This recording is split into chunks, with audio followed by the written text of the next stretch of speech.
Public first, सर्वदा भारतीय।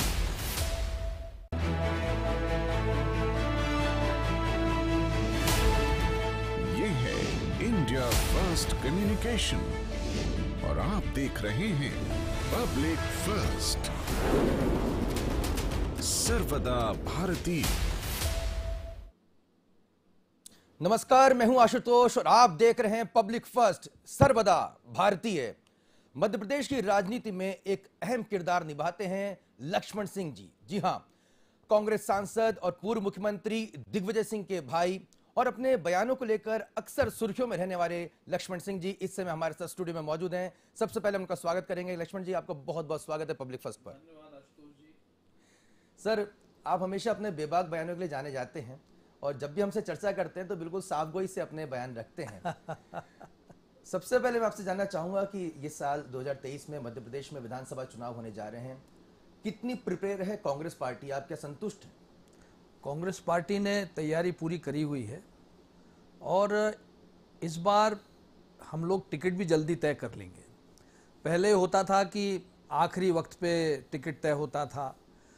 कई बार तो ऐसा हुआ कि जिसको टिकट दिया उसने जुलूस निकाल लिया, ढोल धमाका लेके जा रहा है, उसका टिकट बदल दिया। तो उसके भी दुष्परिणाम भी हमने देखे हैं और इसीलिए हम लोग सरकार नहीं बना पा रहे हैं। पर इस बार कार्यकर्ताओं में उत्साह है और जनता भी चाहती है कि परिवर्तन हो और टिकट भी हम लोग पहले तय कर देंगे जिससे कि आखिरी समय पे कोई कंफ्यूजन ना हो।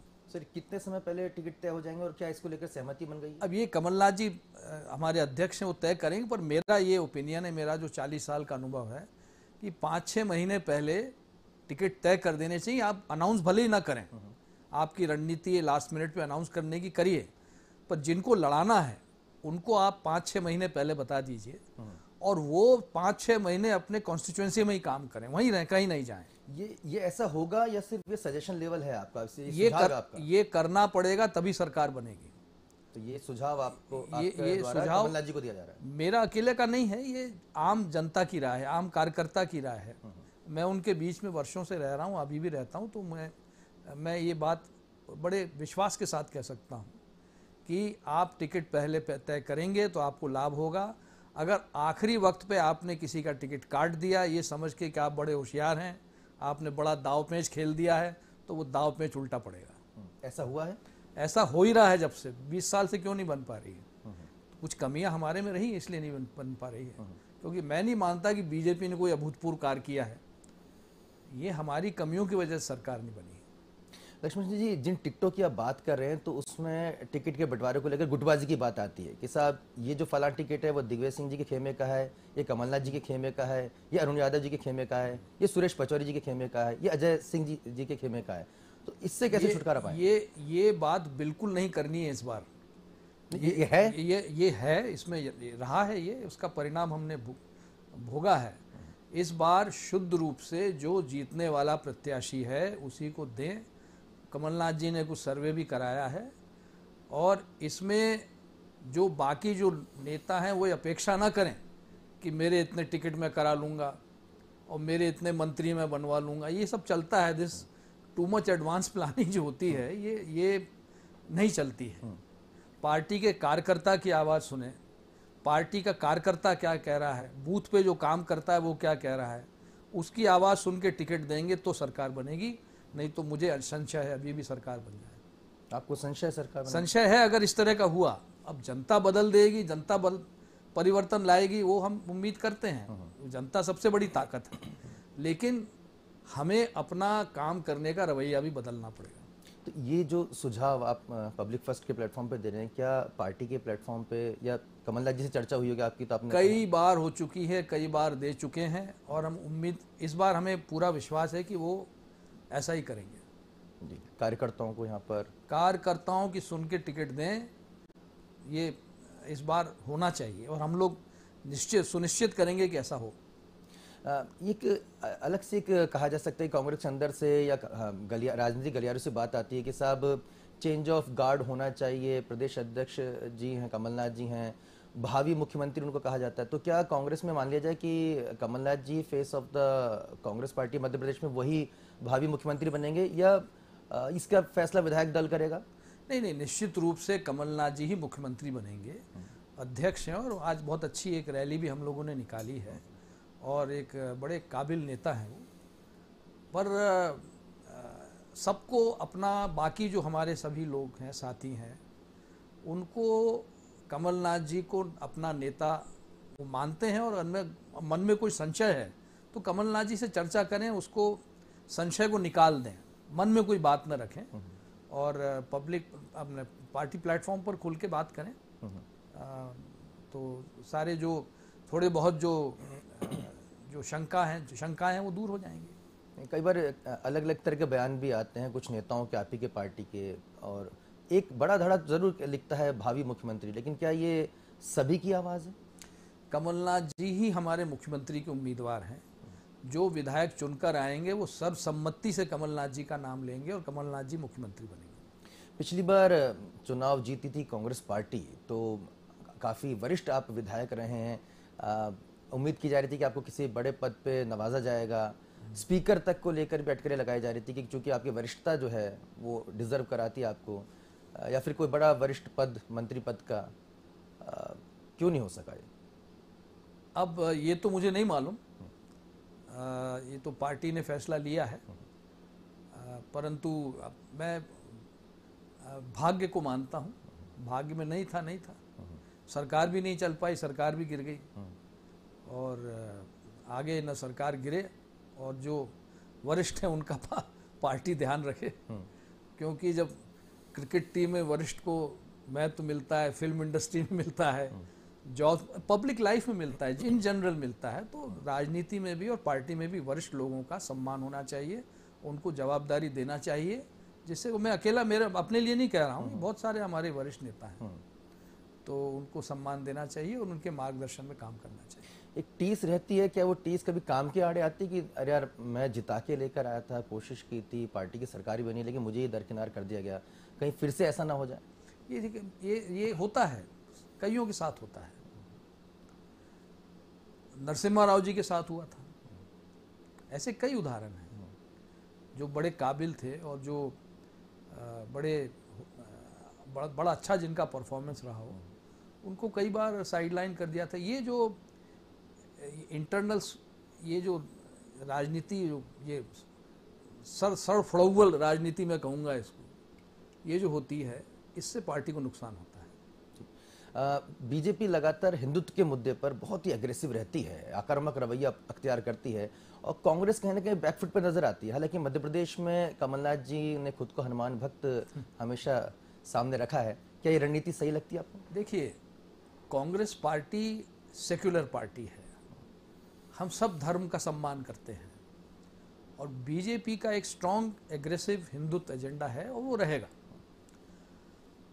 जैसे हम क्रिकेट मैच देखने जाते हैं तो हम टेस्ट टीम को देखते हैं, टेस्ट मैच को देखते हैं, हम आईपीएल को नहीं देखते हैं।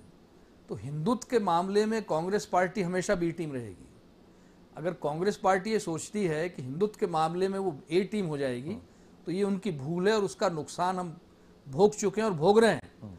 आज कांग्रेस का जो जनाधार इतना घट गया है वो इसलिए कि हम सेक्युलर इमेज से कहीं दूर चले गए हैं, और वही कारण है कि हमारे जितने वोट्स हैं वो दूसरी छोटी छोटी पार्टियां हैं उन्होंने हमसे बटोर लिए। तो हमारी सेक्युलर इमेज है, हम सेक्युलर पार्टी, हम सेक्युलर पार्टी हैं। आप एग्रेसिव एक हिंदुत्व की पार्टी आप हैं, हम अपने विचारधारा से लेकर जनता के बीच में जाएंगे, आप अपनी विचारधारा लेकर जाइए और जनता जिसको चाहेगी चुन लेगी। हम क्यों उनसे compete करते हैं? अब जैसे राहुल जी को एकदम कभी शिव भक्त बना दिया, कभी क्या बना दिया, कभी उनको ब्राह्मण बना दिया। भाई वो ब्राह्मण नहीं है, शिव भक्त होंगे, लेकिन एक इस तरह की एक रिलीजियस इमेज किसी की क्रिएट करने से क्या मिलता है? सबका अपना अपना। लेकिन उन्होंने तो जनेऊ धारण भी किया था। करीब उनसे जो कहा उन्होंने कर दिया। तो एक सेक्युलर इमेज ऐसा नहीं किया जाना चाहिए था। नहीं करे, उसमें कोई आपत्ति नहीं है, इसमें कोई आपत्ति नहीं है। जनेऊ पहनने अच्छी बात है, कोई भी जनेऊ पहनते अच्छी बात है, लेकिन सेक्युलर इमेज जो कांग्रेस पार्टी की है वो हमको वापस लानी पड़ेगी, जनता में दिखानी पड़ेगी। जनता का विश्वास अगर हम जीत सकते हैं तो केवल हमारी सेक्युलर इमेज की वजह से जीत सकते हैं। जी। राष्ट्रीय अध्यक्ष के तौर पर मल्लिकार्जुन खड़गे अब कुर्सी पर संभाल चुके हैं। क्या नीचे स्तर तक कार्यकर्ताओं को ये भरोसा है कि वाकई में राष्ट्रीय अध्यक्ष के पास वो कमान है, वो पावर है, या अभी भी कांग्रेस पार्टी गांधी परिवार के इर्द गिर्द है? नहीं, खड़गे जी की उम्र, भगवान उन्हें लंबी उम्र दे, 82 साल की उम्र के हैं, लेकिन वो जब से अध्यक्ष बने हैं और जितना एक्टिव रोल वो प्ले कर रहे हैं पार्टी में, मैं उनकी सराहना करता हूँ। और उनका अनुभव काम आएगा पार्टी में, उसका पार्टी को लाभ मिलेगा इसका। मेरे सवाल को आप डॉज कर गए। नहीं, डॉज बिल्कुल नहीं। कांग्रेस पार्टी के जो कार्यकर्ता हैं उन्हें कितना ये भरोसा है कि जो हमारे अध्यक्ष हैं वो पावरफुल हैं और गांधी परिवार के रबर स्टैम्प नहीं है? कार्यकर्ता उत्साहित है और रबर स्टैम्प निश्चित रूप से नहीं है ना। गांधी परिवार अपनी रबर स्टैम्प बना रहा उनको, इसीलिए गांधी परिवार का कोई सदस्य चुनाव भी नहीं लड़ा। और खड़गे जी अध्यक्ष हैं और कार्यकर्ता अध्यक्ष की तरफ देख रहा है, उनके अनुभव की तरफ देख रहा है वो। इसीलिए मैंने कहा, देखिए वो सीनियरिटी की आप बात कर रहे थे, तो आज हमने जो खड़गे जी के विषय में निर्णय लिया, ऐसे और सभी जितने सीनियर नेता उनके विषय में भी निर्णय लेना चाहिए जी, उनको दरकिनार नहीं करना चाहिए। एक सवाल मैं राष्ट्रीय स्तर का लूंगा, उसके बाद फिर हम प्रदेश की राजनीति में वापस लौटेंगे। अगर अभी राहुल गांधी की जो यात्रा हुई है, आपके बड़े भाई दिग्विजय सिंह जी ने उसमें बड़ी अहम भूमिका निभाई इस पूरी यात्रा को लेकर, भारत जोड़ो यात्रा, कितना उसको पॉलिटिकल माइलेज मिलता दिखाई दे रहा है आपको? भारत जोड़ो यात्रा सफल हुई, बहुत से लोग आए। अब उसका असर क्या हुआ है ये चुनाव में पता चलेगा, अभी हम नहीं कह सकते। पर मैं एक बात जरूर कह सकता हूं कि इस यात्रा के बाद कार्यकर्ताओं में उत्साह तो निश्चित रूप से बढ़ा है, ये तो मैं कह सकता हूं। नॉर्थ ईस्ट में हालिया में जो इलेक्शन रिजल्ट आए हैं उससे कांग्रेस को सेटबैक लगा, बहुत बड़ा सेटबैक लगा। पर मैं मध्य प्रदेश के संदर्भ में बात कर रहा हूँ, राजस्थान के संदर्भ में, तो मध्य प्रदेश में उसका प्रभाव दिखेगा। राजस्थान की आपने बात की, राजस्थान और छत्तीसगढ़ में कहीं ना कहीं मुख्यमंत्री के जो रोटेशन को लेकर सवाल उठते रहे कि सब 2.5 साल के लिए सचिन पायलट को राजस्थान में बनाया जाएगा या 2.5 साल टी.एस. सिंहदेव जी को छत्तीसगढ़ में बनाया जाएगा। इसको लेकर जो ऊहापोह की स्थिति है, इसको आपको लगता है कहीं ना कहीं नेतृत्व में सवाल उठते हैं और कहीं ना कहीं कंफ्यूजन क्रिएट होता है? मैं पर्सनल मेरी राय है, कभी कोई पूछेगा तो मैं दूंगा, ये 2.5 साल का फॉर्मूला पार्टी को तय नहीं करना चाहिए, ये विधायकों पे छोड़ देना चाहिए। अगर कोई अच्छा काम कर रहा है और विधायक उसको चाहते हैं तो वो बना रहे। अब राजस्थान में क्या हुआ, यही हुआ, वहाँ इतना सब लोग नाराज हुए, विधायक नाराज हुए, एक अजीब सी स्थिति बनी, हास्यास्पद स्थिति बनी।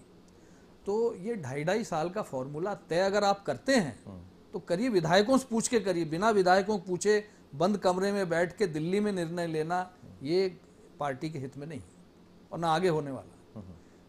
पार्टी नीचे से चलती, ऊपर से नहीं चलती। अब पार्टी दिल्ली से नहीं चलेगी, पार्टी कार्यकर्ता चलाएगा, इससे ये बात तो पक्की है। इससे नुकसान होगा कांग्रेस को? नहीं, पार्टी अगर बूथ से चलेगी तो पार्टी को कोई हरा नहीं सकता, और पार्टी अगर दिल्ली के कमरे में से, बंद कमरों में से चलेगी तो नुकसान होगा। दिग्विजय सिंह जी की बात जरूर पूछेंगे, आपके बड़े भाई हैं। कांग्रेस पार्टी का बड़ा एक धड़ा जो है वो दिग्विजय सिंह जी से डायरेक्ट जुड़ा हुआ है, संगठन का पूरा का दारोमदार उनके ऊपर रहता है। अभी भी वो लगातार मध्य प्रदेश में एक्टिव है, जगह जगह सभाएं ले रहे हैं, कार्यकर्ताओं के साथ बैठक कर रहे हैं, लेकिन कभी भी वो खुद को सीएम फेस के तौर पर प्रोजेक्ट क्यों नहीं कर रहे हैं? वो सीएम रह चुके हैं, 10 साल रह चुके हैं, और उनका एक ही उद्देश्य जो मैं जानता हूँ, और हम लोग 40 साल से काम कर रहे हैं, हम एक दूसरे को बहुत अच्छी तरह जानते हैं। उनका एक ही उद्देश्य है कि कैसे भी कांग्रेस की सरकार बने, और उसके लिए वो भी प्रयास कर रहे हैं, हम सब भी प्रयास कर रहे हैं। कांग्रेस पे परिवारवाद के आरोप लगते रहे हैं। ये कहा जाता है कमलनाथ जी अपने बेटे नकुलनाथ जी को प्रमोट करते हैं, दिग्विजय सिंह जी अपने बेटे जयवर्धन सिंह जी जो कि आपके भतीजे हैं उनको प्रमोट करते हैं। ये बीजेपी इसको एक बड़ा हथियार बना के पेश करती है। देखिए, परिवार क्या होता है? परिवार होता है पति, पत्नी, बच्चे। आज कमलनाथ जी हैं, उनके बेटे का परिवार अलग है, उनकी पत्नी, उनके बच्चे हैं। जयवर्धन है, उसकी पत्नी, उसके बच्चे हैं, तो उसका परिवार अलग हो गया। मैं हूं, मैं और मेरी पत्नी है, मेरे बच्चे शादीशुदा हैं, उनका परिवार अलग है। तो परिवार, हमारा खून एक है परिवार के नाते, लेकिन परिवार अलग है। इसको परिवारवाद आप कैसे कह सकते हो? और परिवारवाद क्या भाजपा में नहीं है? कौन सी पार्टी में नहीं है? सब में है। लेकिन परिवार की संज्ञा होती है पति पत्नी बाल बच्चा। भाई आधार कार्ड भी, आईडी भी सब बनते हैं तो उसी आधार पे बनते हैं ना, तो परिवार तो वो हुआ। अब एक परिवार में हम सब पैदा हुए हैं, हम हैं, रिश्तेदार हैं, भाई हैं, भतीजे हैं, तो इसमें परिवार का वो फॉर्मूला कहाँ लागू होता है? लेकिन इस परिवार में लक्ष्मण सिंह जी को इग्नोर क्यों कर दिया जाता है हर बार? क्योंकि दिग्विजय सिंह जी सांसद हैं, उनके बेटे, आपके भतीजे पूर्व मंत्री रह चुके हैं। आपको लगता है कि एक ही परिवार से दो अगर किसी पद को हासिल कर ले तो कहीं ना कहीं आपको कुर्बानी देनी पड़ती है? ये ऐसा कुछ नहीं है, तो पार्टी का फैसला होता है, पार्टी तय करती है। और अभी पहले तो सरकार बनाए, उसके बाद ये बातें तो बाद में होती रहेंगी। इस बार श्योर है आप? अब ये तो पहले सरकार तो बने। अच्छा लक्ष्मण जी, ये सवाल और पूछना चाहेंगे कि अलग अलग तबके से जो हमेशा जो सवाल आता है वो ये कि भाई कांग्रेस पार्टी चले आगे भी अगर लीड लेती है, एडवांटेज लेती है, लेकिन कितना उसमें श्योर है कि उनके जो विधायक हैं वो पाला नहीं बदलेंगे? क्योंकि इससे पहले 2018 में जब जीत के आए थे, उसके बाद सिंधिया गुट का जाना एक बड़ा सेटबैक था। देखिए, इस बार इतनी राशि ऑफर की गई थी कि कुछ विधायक उसमें आ गए। इतनी सारी राशि आप कल्पना नहीं कर सकते। लेकिन बहुत सारे ऐसे विधायक, आज जो हमारे विधायक हैं, उन्होंने 15-15, 20-20 करोड़ को ठुकराया है। मैं हमारे विधायकों का सम्मान करता हूं, उनकी पीठ थपथपाता हूं और उनका आदर करता हूं, और पार्टी को भी आदर करना चाहिए, कमलनाथ जी को भी आदर करना चाहिए। ये ऐसे विधायक हैं हमारे जो गए नहीं, उन्होंने 20-20 करोड़ ठुकरा दिए, और टिकट जब बटे तो उन सभी विधायकों का पूरा ध्यान पार्टी को रखना पड़ेगा, नहीं तो बड़ा गलत मैसेज जाएगा। क्या टिकट बंटवारे को लेकर अभी से तनाव की स्थिति आप देख रहे हैं कांग्रेस पार्टी? तनाव की स्थिति नहीं है, पर इसमें ये आकलन लगाया जाता है कि कौन जीतेगा, कौन हारेगा। तो मेरा ये कहना है कि अगर कोई हारने की स्थिति में भी है हमारा विधायक, तो हम काय के लिए हैं? हम संगठन लेके क्यों बैठे हैं? हम अध्यक्ष हैं, हम वरिष्ठ कांग्रेस के नेता हैं। हमारी जवाबदारी है कि हमारा जो साथी अगर कहीं कमजोर पड़ रहा है उसकी मदद करें, जाके उसको जिताने की स्थिति में लाएं, वहां संगठन को मजबूत करें। संगठन मजबूत नहीं है तो और वहां फिर बदल करें। लेकिन सिर्फ इस बात पे कि अरे भाई तू तो जीत नहीं पाएगा, तू तो भग जा, तू तो जा गड्ढे में, ये गलत है। हर व्यक्ति का, हर नेता का, हर सबका उपयोग पार्टी में होना चाहिए, और नहीं होगा तो फिर पार्टी कमजोर होती है। कमलनाथ जी के बारे में इस तरह का विपक्षी दल का आरोप रहता है कि साहब वो जमीनी नेता है नहीं, वो ट्वीट पर ही जो है वो सक्रिय रहते हैं, और चूंकि वो सेठ हैं, उनके पास अर्थ है, पैसे की ताकत है, इसलिए अध्यक्ष की कुर्सी पर हैं, और यही वजह है कि कांग्रेस पार्टी में भी कोई कुछ नहीं बोल पाता। नहीं, ऐसा नहीं है। कमलनाथ जी अनुभवी नेता हैं और इतने बार चुनाव जीते हैं, लोकसभा के 9 बार चुनाव जीते हैं। तो 9 बार जो लोकसभा का चुनाव जीता है वो जमीनी नेता ही हुआ ना। तो वो जमीनी नेता हैं, समझते हैं, और अच्छी पकड़ पार्टी के ऊपर भी है और राजनीति के ऊपर भी। लक्ष्मण सिंह जी के मुताबिक कांग्रेस पार्टी के पास वो कौन से ऐसे मुद्दे हैं जो हथियार बनेंगे इस बार इलेक्शन में 2023 के? देखिए, मुद्दे तो आज हमने जो आंदोलन किया वो मुद्दे हैं, और एक सबसे बड़ा मुद्दा है परिवर्तन। जिस पार्टी को 20 साल हो गए, राजस्थान में हर 5-5 साल में परिवर्तन होता है, इस बार शायद ना हो क्योंकि कांग्रेस ने काफ़ी वहाँ अच्छा काम किया है। तो यहाँ 20 साल हो गए, और परिवर्तन तो पिछली बार हो गया था, हमारे साथ धोखा हुआ।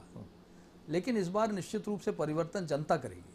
तो एंटी इनकम्बेंसी पे कांग्रेस बैंक कर रही है? एंटी इनकम्बेंसी पे बैंक कर रही है, और हमें भी थोड़ा सोच समझ के अगर हम कदम उठाएंगे तो निश्चित रूप से बनेगी सरकार। ये जो जिस पैसे की आपने बात की, बड़ा पैसा जो है ऑफर किया जाता है, ये कितना बड़ा कांग्रेस के विधायकों के लिए, या कहा जाए चुनाव के टाइम पे एक बड़ा आप उसको चैलेंज मानते हैं? क्योंकि सत्तारूढ़ दल है, केंद्र और राज्य में सरकार है, तो ये माना जाता है कि बीजेपी तो 2 विधायकों में भी सरकार बना देती है। लेकिन अब कांग्रेस के जो विधायक बनेंगे वो इनके उसमें आने वाले नहीं हैं, क्योंकि कांग्रेस का हर विधायक, हर कार्यकर्ता ही विधायक बनता है। हम सब कार्यकर्ता हैं। वो चाहेगा कि कांग्रेस की सरकार रहे, 5 साल चले, क्योंकि हमारे कमिटमेंट हैं जनता के बीच में। हमने जनता के बीच में जाके कहा है कि हम ये करेंगे, हमें आप वोट देंगे। तो वो कमिटमेंट हम कैसे पूरा करेंगे जब तक हमारी सरकार नहीं होगी? उसके लिए सरकार होना जरूरी है। अभी जीतू पटवारी जी ने, जिस आंदोलन की आप बात कर रहे हैं, जीतू पटवारी जी ने इसको ट्वीट किया था, तो क्या ये समझा जाए कि ये जो आंदोलन है वो जीतू पटवारी जी का आंदोलन था, क्योंकि इसमें उस तरह की जो सक्रियता जो तमाम जो कांग्रेस पार्टी के दिग्गजों की देखनी चाहिए थी वो दिखाई नहीं दी? नहीं दिखाई दी। जीतू हमारे एक बड़े जुझारू साथी हैं और पार्टी के लिए हमेशा लड़ते आए, लड़ते रहते हैं, और उन्होंने अपनी अगर शक्ति दिखाई तो उसमें बुराई क्या है? ये जीतू पटवारी जी की शक्ति थी? नहीं, सभी ने शक्ति दिखाई, जीतू ने अपनी शक्ति दिखाई, तो उसमें बुराई नहीं। कोई कार्यकर्ता, कोई नेता अपनी शक्ति दिखाता है तो उसमें बुराई क्या है? पार्टी के लिए तो कर रहा है जी। कोई अलग तो कर नहीं रहा पार्टी से। नहीं, लेकिन सवाल ये है कि ये कांग्रेस का प्रदर्शन था या जीतू पटवारी का? नहीं, कांग्रेस का प्रदर्शन था, और जीतू हमारा एक ऊर्जावान साथी है, उसने अपनी शक्ति दिखाई, इसमें कोई बुराई नहीं। एक संगठन के लेवल पे जो है एक जो बैठकें होती हैं, एक पार्टी प्लेटफॉर्म होता है, क्या लगता है कि कांग्रेस में वो पार्टी प्लेटफॉर्म है? क्योंकि पिछली बार ये कहा गया था ज्योतिरादित्य सिंधिया गुटके के द्वारा कि देखिए हमारे जो अध्यक्ष हैं, हमारे जो मुख्यमंत्री हैं, उनके पास हमारे लिए वक्त नहीं है। क्या आपको लगता है ये वाकई में एक बैरियर है, एक कमी है कि एक म्यूचुअल कम्युनिकेशन का एक रेगुलर प्लेटफॉर्म होना चाहिए?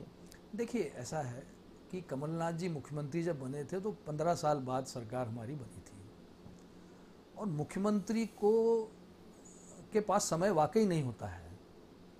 अगर मुख्यमंत्री अपने समय की कीमत नहीं समझेगा तो प्रदेश कैसे चलाएगा?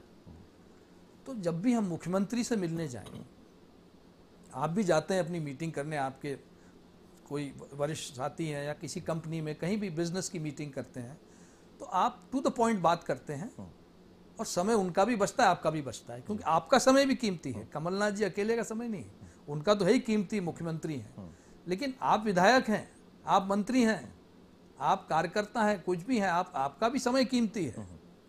तो आप ये उम्मीद मत करिए कि कमलनाथ जी आपके साथ बैठेंगे, कमलनाथ जी आपके साथ गपशप लगाएंगे, कमलनाथ जी आपके साथ घंटे भर, आधा घंटा, ऐसा नहीं होता है।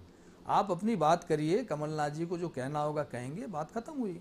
ऐसी मीटिंग होती है, सब चीफ मिनिस्टर ऐसे ही मिलते हैं, किसी के पास फालतू वक्त नहीं होता। तो हमको अपने वक्त की कीमत और दूसरे की वक्त की कीमत हमें समझना चाहिए। लक्ष्मण जी, बीजेपी ने लाडली बहना योजना एक जो लाई है, माना जा रहा है कि बड़ा गेम चेंजर साबित होगी। क्या आपको भी लगता है कि कहीं ना कहीं 1000 रुपये जब महिलाओं के खाते में जाएंगे तो उससे बड़ा एक बेनिफिट मिलेगा, पॉलिटिकल बेनिफिट बीजेपी को? नहीं, वो 1000 रुपया डाल रहे हैं, अच्छी बात है, इसमें मैं इस योजना के खिलाफ नहीं हूँ, अच्छी योजना है।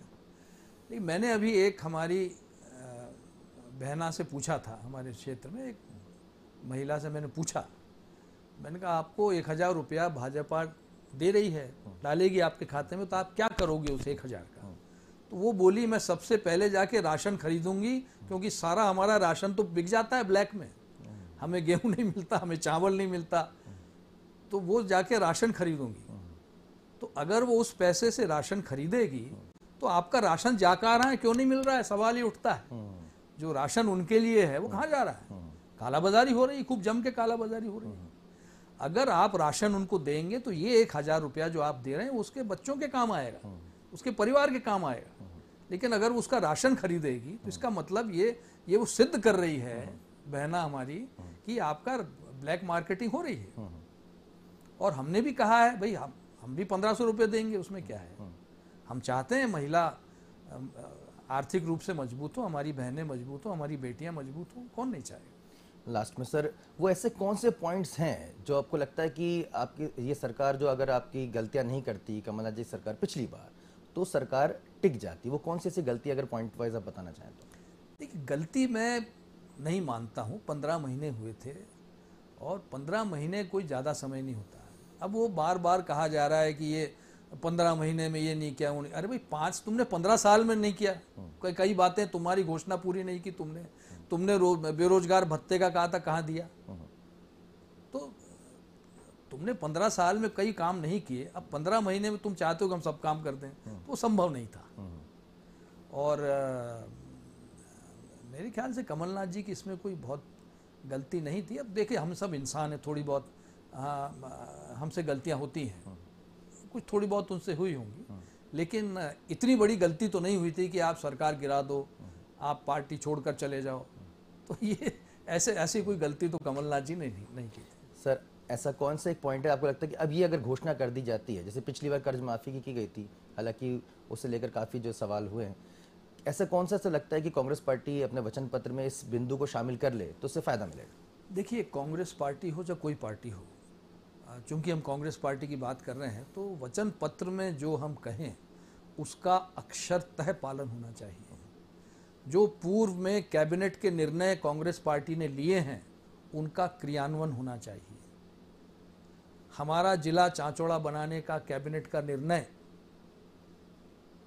पूर्व कांग्रेस सरकार ने लिया था, उसको लागू करना चाहिए। ऐसे कई सारे निर्णय हैं, उनको लागू करना चाहिए, तभी विश्वसनीयता बढ़ती है।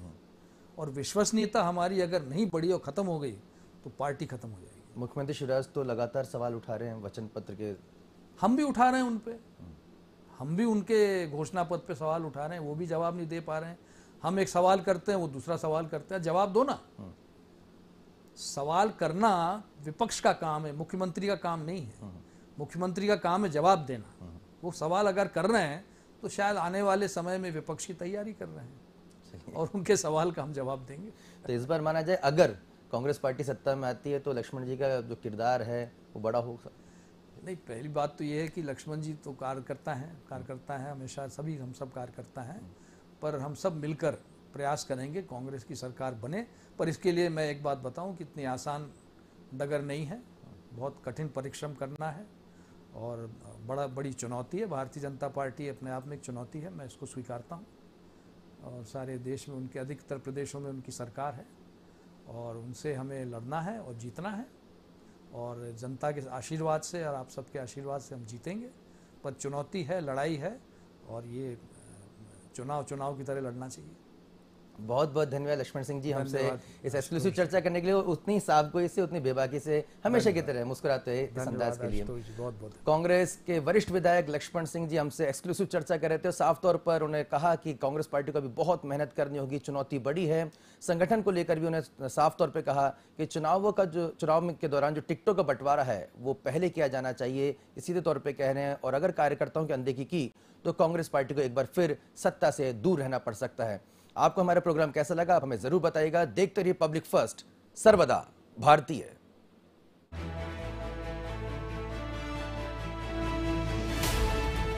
ये है इंडिया फर्स्ट कम्युनिकेशन और आप देख रहे हैं पब्लिक फर्स्ट।